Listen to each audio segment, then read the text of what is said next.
The destruction of the temple and the signs of the end times.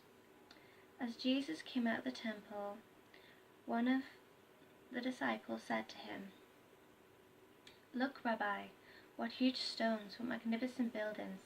You see all these great buildings?" Jesus said to them, "They will be totally destroyed, not a single stone will be left standing." As he was sitting on the Mount of Olives opposite the temple, Peter, James, John, and Andrew asked him privately, "Tell us, when will these things happen, and what sign will show when all these things are about to be accomplished?" Jesus began speaking to them. "Watch out, don't let anyone fool you. Many will come in my name, saying, 'I am he,' and they will fool many people. When you hear the noise of war is nearby and the news of war is far off, don't become frightened. Such things must happen. But the end is yet to come, for peoples will fight each other and nations will fight each other. There will be earthquakes in various places. There will be famines. This is but the beginning of the birth pains. But you, watch yourselves. They will hand you over to the local councils. You will be beaten up in synagogues, and on my account you will stand before governors and kings as witnesses to them. Indeed, the good news has to be proclaimed first to all the nations. Now when they arrest you and bring you to trial, don't worry beforehand about what to say.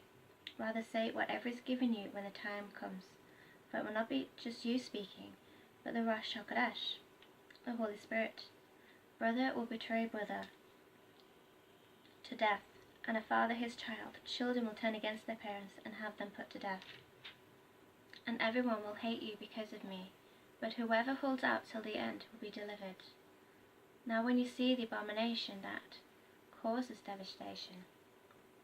Daniel 9:27, 11:31, 12:11. Standing where it ought not to be. Let the reader understand the allusion. That will be the time for those in Judah to escape to the hills. If someone is on the roof, he must not go down and enter his house to take any of his belongings. If someone is in the field, he must not turn back to get his coat. What a terrible time it will be for a pregnant woman and nursing mothers.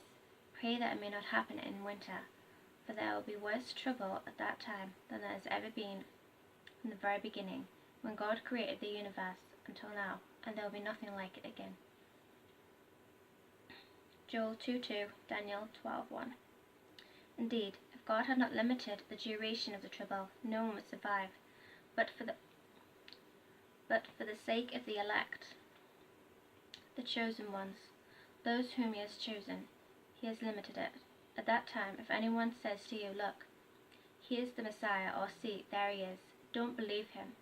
There will appear false messiahs and false prophets performing signs and wonders for the purpose, if possible, of misleading the chosen. But you, watch out. I have told you everything in advance. In those days after that trouble, the sun will go dark, the moon will stop shining, the stars will fall from the sky, and the powers in heaven will be shaken. Isaiah 13:10, 34:4, Ezekiel 32:7, Joel 2:10, 3:4, 4:15, Haggai 2:6-21. Then they will see the Son of Man coming in clouds with tremendous power and glory. Daniel 7:13-14. He will send out his angels and gather together his chosen people from the four winds, from the ends of the earth to the ends of heaven. Now let the fig tree teach you its lesson. When its branches begin to sprout and leaves appear, you know that summer is approaching. In the same way, when you see all these things happening, you are to know that the time is near, right at the door.